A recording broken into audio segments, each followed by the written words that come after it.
there's an evaluation form. You can either fill those in now and give them to me, or you can fill them in later. And they also download from the website. That's it. Thank you, Simon.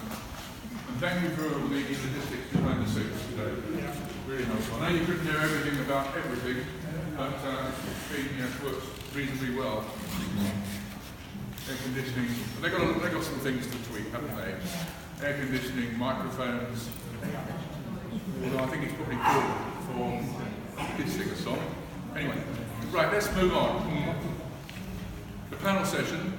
Anything at all that you've heard today is available for discussion. Robert's not here, but we can certainly pick up some aspects of what he said, I'm sure. Secondly, if there's something on your mind about something we have not heard about today, i.e.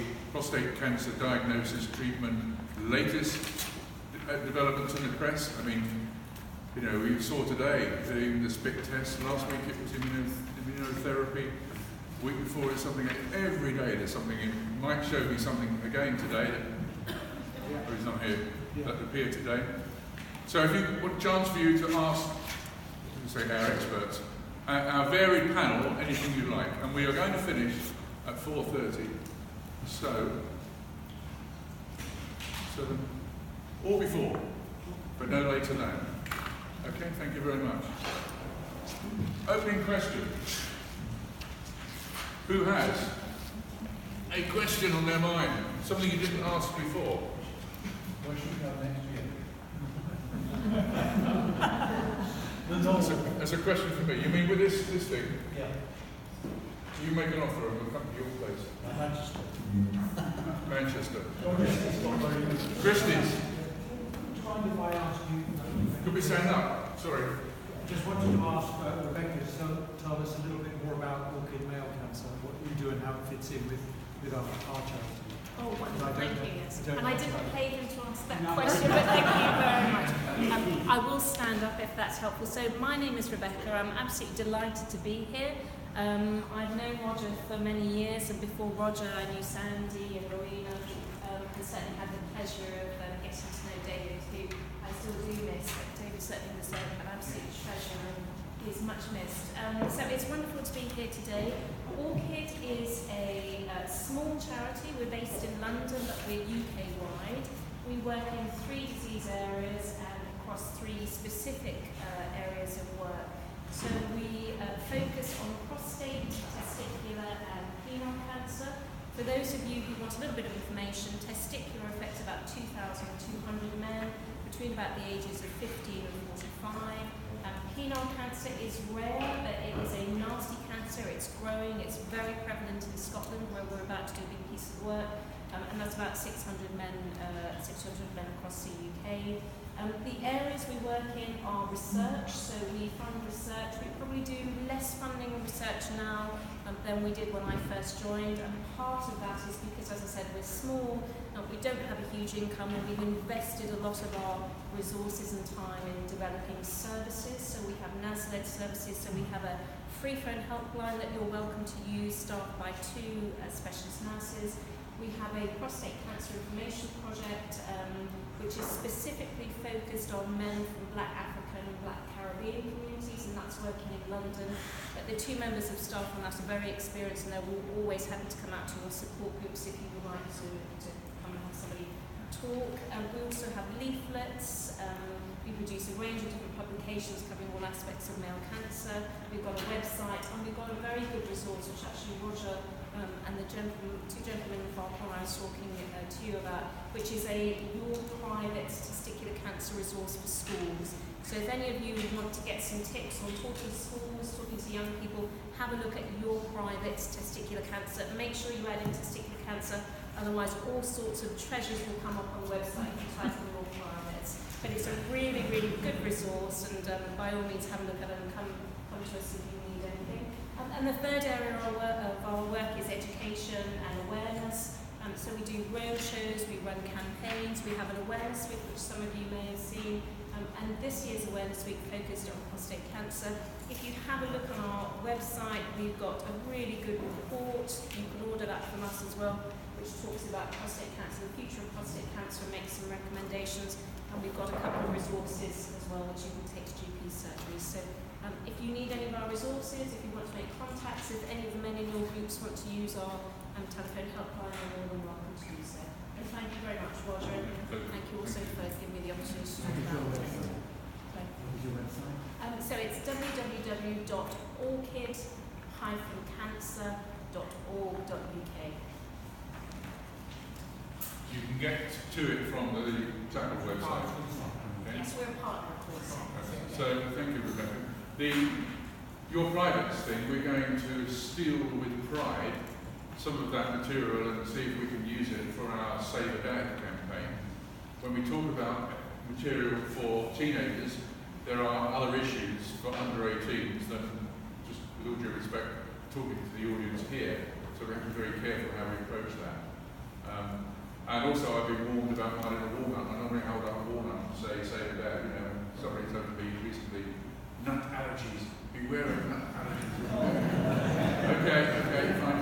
So I googled imitation walnuts, and actually you can buy artificial fruit, imitation fruit, quite easily, because you see those in Neff hotels and other places.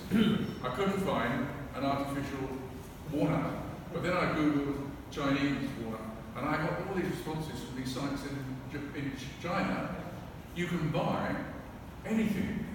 They will make you absolutely anything, but there's a minimum order of 1 million units. So what will we do with 1 million walnuts? I'm not so sure. Anyway, next question. Maria. Yes, I'm from Prostate Cancer Support. We had a talk from the occupational cancer, and it was a very, very useful, very interesting talk. And the speaker mentioned about male cancers, especially for young people. So it's very highly recommended talk. If anybody organize a meeting, just invite them to be the speaker. Thank you very much. Thank you. We've always had to send speakers, Actually, Chris asked me a question earlier on. How many groups are involved in PSA testing? I don't know. Well, we know you are, yes. Oh, you're saying yes? No, Andrew, no. And I don't know. I mean, how many of the groups here today do testing? How many of the groups have a policy of not doing testing? Anyone? Would you share with us why, out of interest? We know why. Okay, we're from Prostate. The reason we don't really is that we tend to work very closely with the hospital, and we have 3 trustees that are consultant urologists. 2 are actually work within the hospital. One himself is a member of the Council of the Royal College of Surgeons and in charge of the Prostate Committee. He's the chairman of the Prostate Committee, and we choose not to do it. We actually work.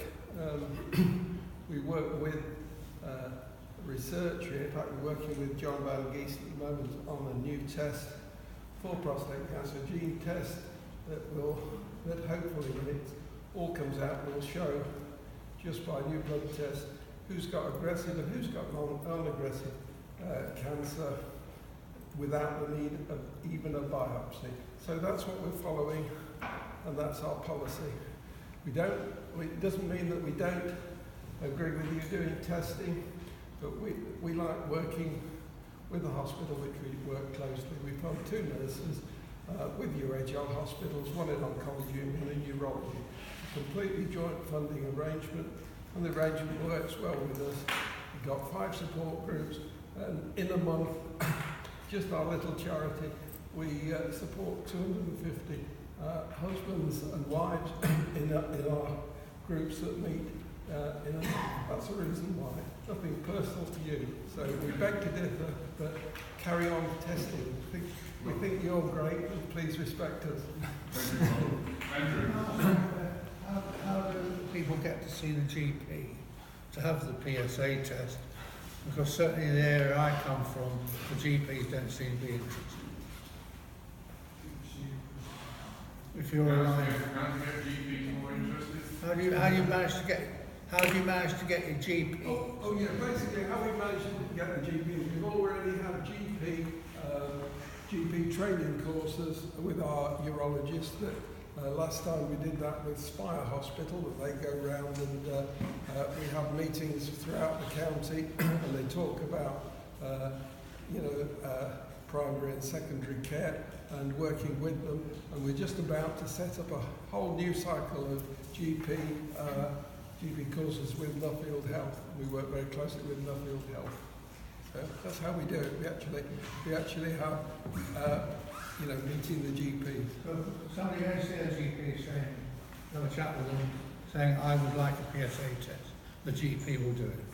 Yeah, we would go to, well, yes, we would send them to a GP for a test. And if they had any, if for instance they had a problem, because it was an inherited gene, genetics or anything else like that, we have a close relationship with with Professor Gillian Barwell, who's head of genetics, and he will ensure that they write to the GP and have a PSA test. And the same with men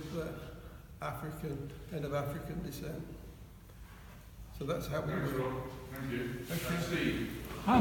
Can I just say, I've seen this from both sides in some respects. I was talking to a group who will remain nameless, who were told by their urologists if they had anything to do with PSA testing evenings, they would never speak to them again, basically. The diametrically opposed is what we have now got in Reading, which is our urologist 100% behind us.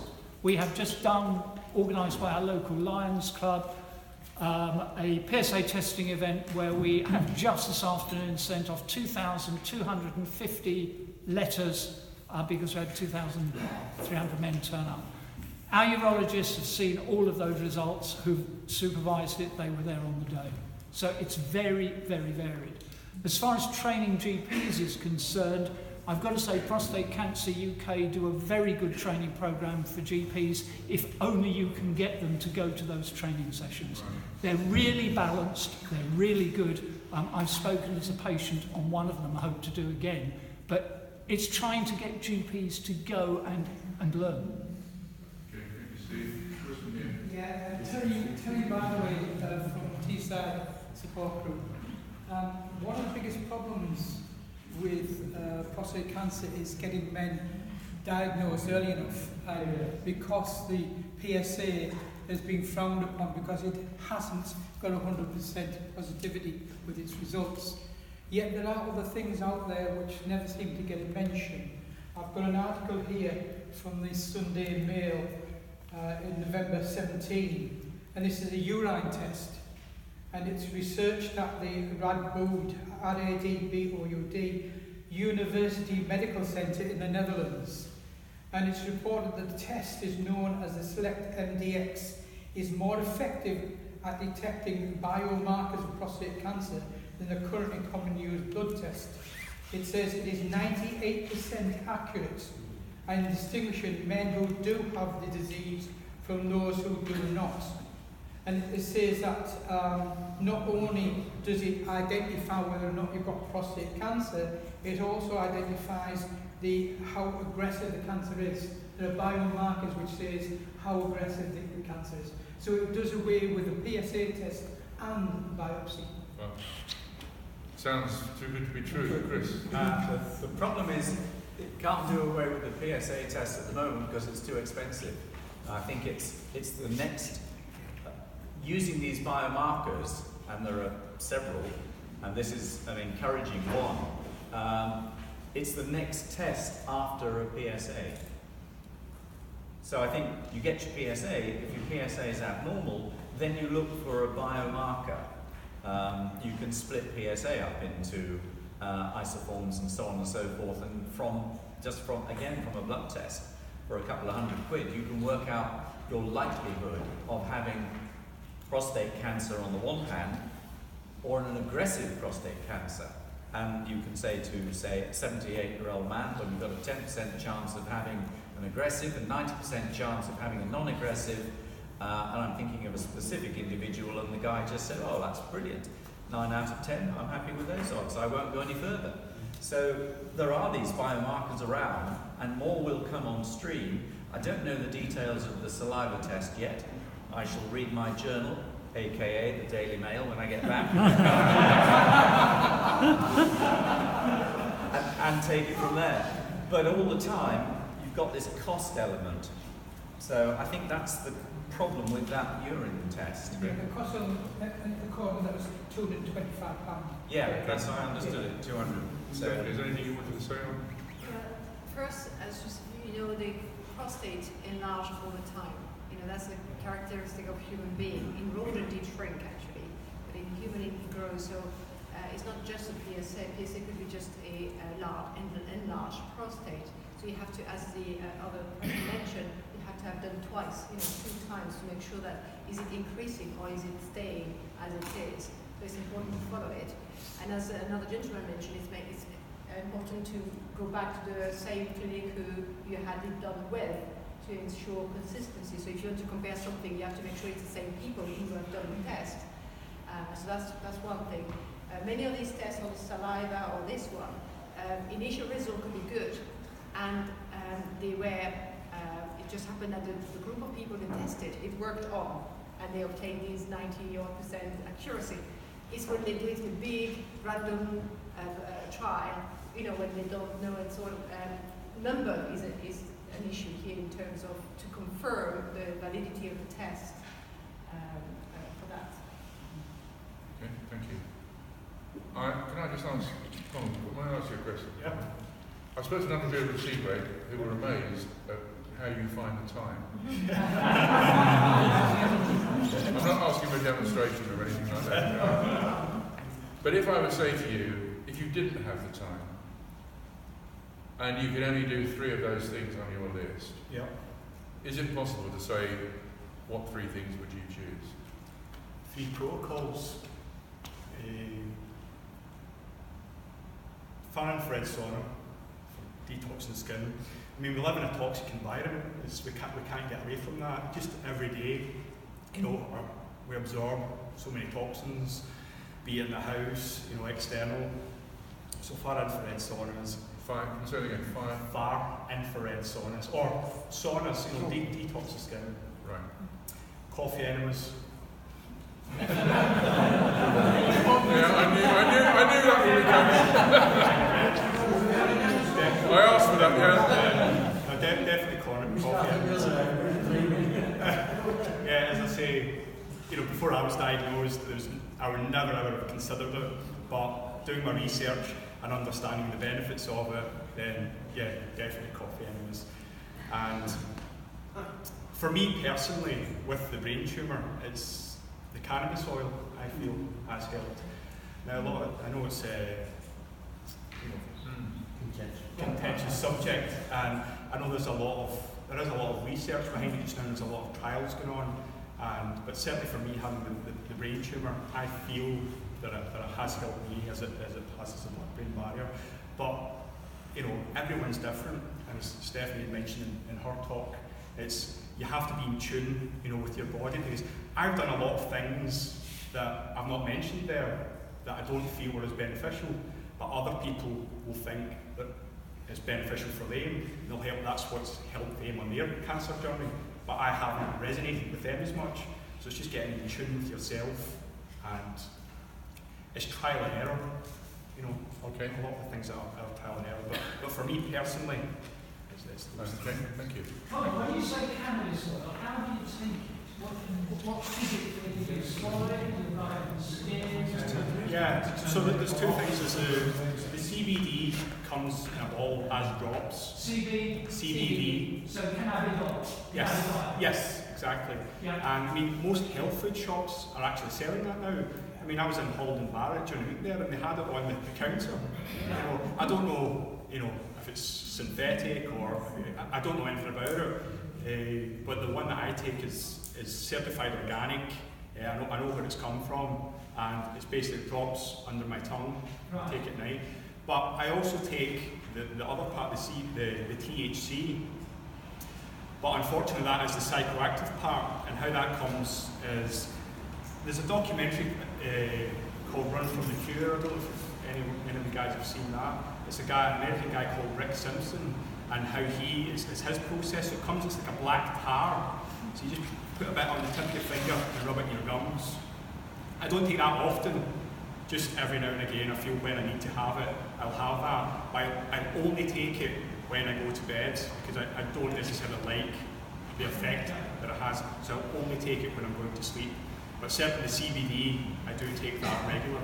Has anybody done any work with Sativex, the prescribable cannabis product, which is now, it's very limited, but for multiple sclerosis patients? Not that I'm aware of, unless anyone else is. We actually had a member, two members talking. Sorry. We actually had two members discussing cannabis oil at our last meeting on Thursday. Can you speak up, please? I can. Will I?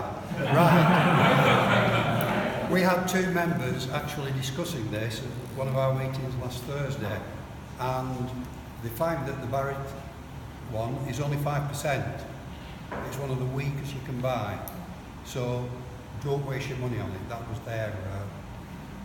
There are others. A herbalist will also give you inroads in where to get it and how, what strengths they are.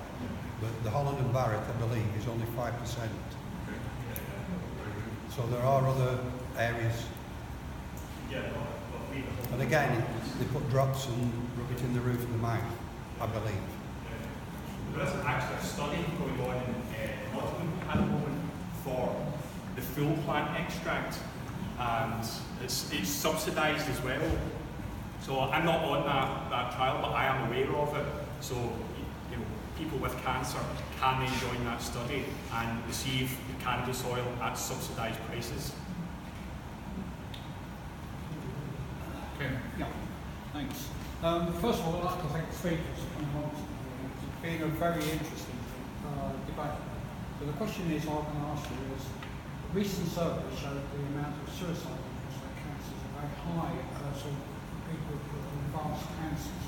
Now, is there a need for the NHS to actually have that at the beginning prior to treatment, cancer, as part of the normal pathway? Because I always say to doctors when I'm in Europe, treat the patient, not the cancer. Because each patient, as we all say today, is individual. So therefore, in Europe, they do offer that as part of the ongoing. It depends on the individual whether they want. But do you think, because prostate is later, people are less in the act of actually taking their own studies and looking after themselves? And one other question is on the question of stress. We're hearing now that kids at 5-year-old have got stress. What's your view on that? Is that another Daily Mail article? Right, two questions. One is prevalence, increasing prevalence of suicide for prostate cancer patients. Second one is stress. At an early age. Are we over egging stress at an early age? I think for the first one, Rob, did you not tell me that nowadays each patient, if I'm newly diagnosed with prostate cancer, are now... every patient from January 2020, NHS guidelines must have a holistic needs assessment. That means that they can treat them medically, but they must treat them mentally or psychologically for it. And that comes in January the 1st, 2020. And by the time any person that's diagnosed with prostate cancer or any cancer on that day who doesn't have a holistic needs assessment. Okay, because we are interested in that, and I agree certainly that there should be counselling. I mean, the future, as I would like, although I'm working on as a immunotherapy against prostate cancer with a vaccine, I do believe that preparing the patient and following them through is the future of any form of treatment. So they should check and care about the patient before they treat, rather than after, and see the consequences. So, but that cost, this is where the problem is for the NHS, because they're struggling as it is. But we have received a little bit of funding, and this is where we're going to employ the money for, is to take the patient who are maybe at the risk with a listen 7, an active surveillance, who are newly diagnosed. We're going to assess their mental well-being and if possibly then ask if they're willing to take part in a small study whereby they would receive maybe some prebiotic or no prebiotic and who knows, maybe some mental action here, and follow then in terms of if their mental state improves, but also if their inflammation-related molecules has changed, whether they were high before and whether they stay high or go down. So that's because I believe in that. The importance about the university needs assessment is, that's why we sort of just opened that formal school group, working with the nurses, because we filmed a couple of nurses, and the original nurse who sort of the lead nurse was funded by us. But the important thing about holistic needs assessment, and do not miss this trick in your area, is that if, for instance, the nurse, or the prostate cancer nurse, or the clinical nurse specialist, sends the patient to your support group, then they have fulfilled the holistic needs assessment. So this is a great opportunity to get newly diagnosed patients and be helped with newly treated patients, because they've got to do it. So you can sort of triple your numbers by just saying, you know, we'll do the holistic needs assessment, come to us. It's there. They can't do any otherwise. I'm absolutely worried to death about it in every urology department. Go and ask them. What happened through psychologically with it is, you know, words are like swords. So, you know, when you're told you've only got 12 months to live and stuff, you know, it can be hard to take sometimes. You know, something they say when you go there in the mind, your body will follow. So if you agree, okay, I've only got 12 months, then your body will say, okay, and it may start shutting down. You don't want to give anyone false hope, you know, at the same time. But at the same time, hope is such a powerful thing. And if you're taking that hope away from someone, you know, it can be really difficult. And I went, I'd seen a talk by Dr. Brian Clements, his name is, he runs the Hippocrates Institute in Florida. He was doing a talk in Birmingham, and I came to see it. I read one of his books, and at the break, he was up on the stage on his own, and I had his book with me, and I thought, I'm going to go up and talk to him and ask him to sign my book. And he signed my book, and he says, so what's your situation? I says, I was diagnosed with stage 4 kidney cancer, says, but I've tried to overhaul my diet and lifestyle, and, you know, touch wood, it seems to be working for me. And he took a step back, and he's an American, you know, typical, you know, brash American. He took a step back, and he smiled at me, and he says, stage 4, yeah. And he slapped me in the back, and he said, you know, well done, man, that's, you know, that's great. You've no idea how good that felt, just someone's given that bit of hope. You know, but it is difficult because you don't want to give anyone false hope, because the society we live in now, if you give someone the false hope, they'll come back and say, well, you said I was going to be okay. It's just, I feel a balance has to be struck somewhere. But you see, often enough as well is the importance of facing the fact, do what you can do, and then if you cannot do, there's nothing to worry about. In the sense, do what you can do, and do not worry about what you cannot do. You know, focus on what you can, in the sense that if the diagnosis is that, put your affair in order, of course, and then you've done everything you could. Now, focus on living. Yeah, I often say, you know, why focus, why worry about the things over which you have no control? But clearly, you're not a very good example of that, because you control everything. I want to ask Sue a question. You mentioned, well, stress is one thing, and I want to follow up, well, it's a different topic. You mentioned when you trained as a nurse originally, just a few years ago, because you're not that old, right? A few years ago, there was no mention of all of this sort of stuff, you know. If you were being trained as a nurse today, if you went into nursing, and I think it's now you go to Greek or something, do they now teach this in nursing? No, and could I just start? It's really a concern, because there's the huge element of care and compassion. And I'm not saying that the nurses don't care, they're not compassionate, because they really do. But it's the time element of record keeping, it's the time element of tick boxes that have to be followed. And I personally don't have a problem with that. But the bedside nursing is not there to the same extent. And you know, when we know when we're ill, we want somebody close by. So there's a missing dynamic. And I talk to quite a lot of healthcare people, and a lot of them are moving away from the healthcare model because they're just saying we're so stressed we can't actually do this anymore. We're scared. They don't call it a fear culture, but they call it one that they're not actually, the calling that they came to do, or the vocation they came to do, is being compromised in so many ways. But having said that, there is some amazing practice despite all that is going on. So we were taught if somebody came in and it was a routine admission to bob down next to the patient, take the hand, make eye contact, and start that relationship straight away. There was no bits of paper. We memorised the care plan, but it wasn't that huge. And the conversation went on for 24 hours, and that named nurse would keep going back and build that relationship. So it would start with, how are you, John? What brings you here? Then you'd widen out to, you know, how's this affecting you, your work, etc. How's it affecting your family? Who's in your family? And it was this proper ripple effect of what was going on with you very much in the centre, cascading out, and every element was taken into account. I don't know if it's the same now. I think sometimes we've gone to a part of the body, and not necessarily the whole. So, but could I pick up on the stress? Stress for children as young as 5 is true. There's a marvellous project that's being run in Nottingham at the moment, North Nottingham, in a place called Menton, which was a mining village, and Maggie Thatcher was part of the shutting down of the mines. So those lost generation of children coming through who would have gone into the mines, they regenerated the area and said, you know, go to work, and then if you don't want to go to work, get on your bike.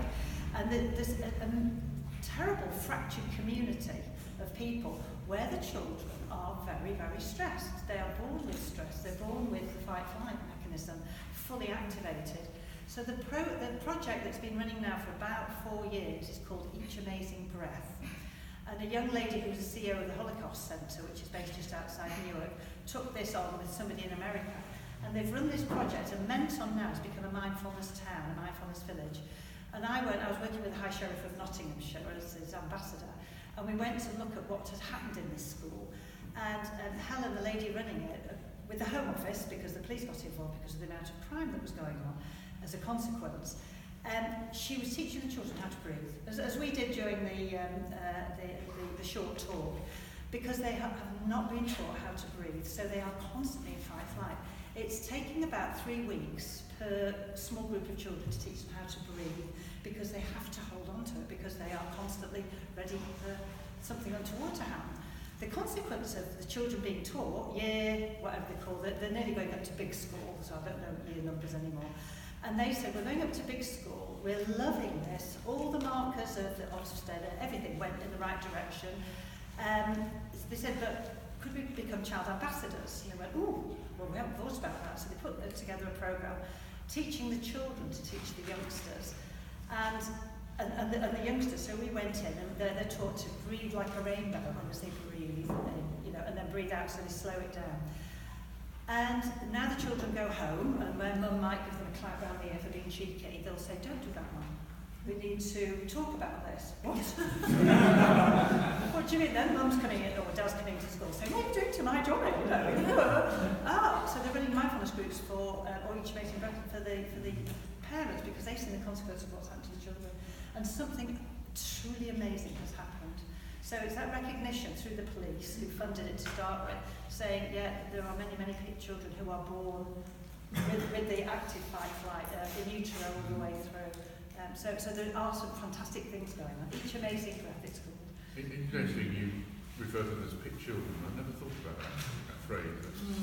But you know that's true, because actually they done an experiment on chickens, whereby they stress the chickens, by the hens, and the chick was then born, but was born away from the stress, right? So when the little egg hatch, there is no stress around, and yet the chick shows sign of stress.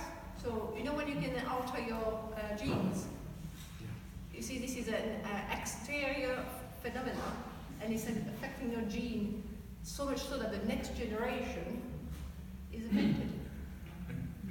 Do you know what I think something that's food for thought for the future of all prostate support group is I'm personally currently doing a level 2 diploma in complementary therapy, and that's nothing fancy. It's just a bit of massage on the back, the hand and the feet, which I'm hoping to go into level 3 for the university, because I'm going to propose the same thing for the university, but it could be applicable, you know, if you have people who are trained in the same manner, to offer free of charge as a, you know, I give my time because I'm willing to, and it could be just a 10 minutes of a bit of shoulder with a bit of aromatherapy, and I'm pretty sure that many of you never had a nice little massage because they never thought, oh, that's for a woman, you know, or for other reasons. But the hand, you know, the forehand is not very intrusive,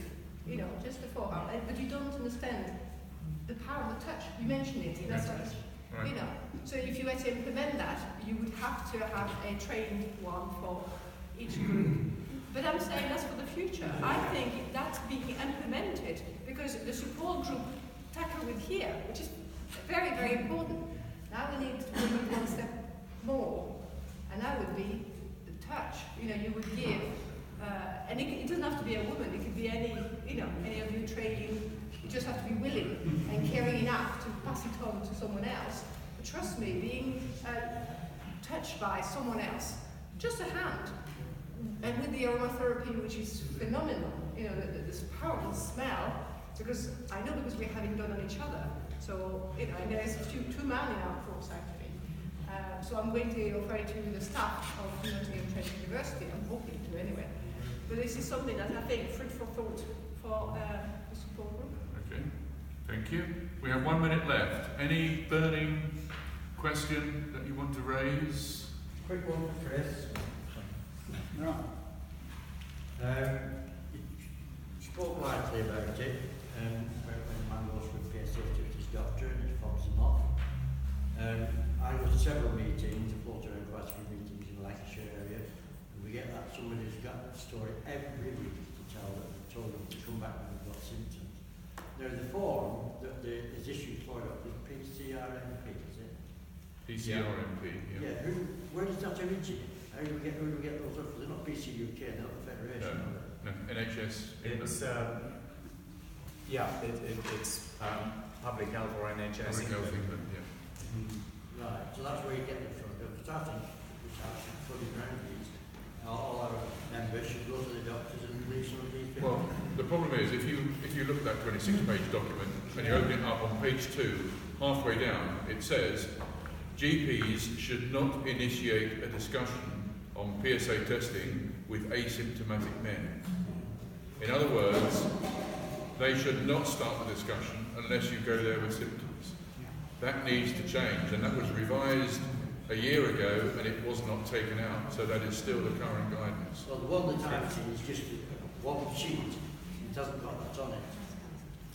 And it's completely perverse because the ethos of the NHS now is changing to one of prevention. So how can you prevent if, you know, this is ridiculous, it's paradoxical. Yeah, the summary doesn't have it on, but if they've got the Bible there, they'll see it. Yeah. Roger, can I just say quickly? Or am I done? Sorry. I'm from from the Ground for Charitable Trust, and Graham would hate the fact that I haven't actually mentioned the charity, and because Graham unfortunately couldn't be here. I'm just talking about the PCRMP. It's actually something that we always use for the PSA test. It's actually a guide for men considering a PSA test, which is the same thing that comes from PCRMP, I believe, Chris, isn't it? Just a quick word that we're actually saying about the GFCT. We're carrying on doing our PSA tests. We've actually seen that we've gone up by about 50% on last year doing the tests. We've done 96,000 tests in total now and heading towards 100,000. So we're still very busy. And we're also looking to actually see in the future what sort of things we could actually do. For example, we're seeing a lot of workplace testing requests coming through, so companies wanting to actually have sort of like a health, a men's health day. So we've been doing those quite a bit, and we're actually looking at doing emails for PSA results to go through to the men, and even for another organisation to be able to actually just automatically send out the results, so we can actually improve on the cost and the speed of sending out results. Just thought I'd mention that. If you want to know more about Ground Falls Charitable Trust, there's a link on the TACL website. Yes, thank you. Thank you very much. But I'd like to say thank you to all of our panel members today.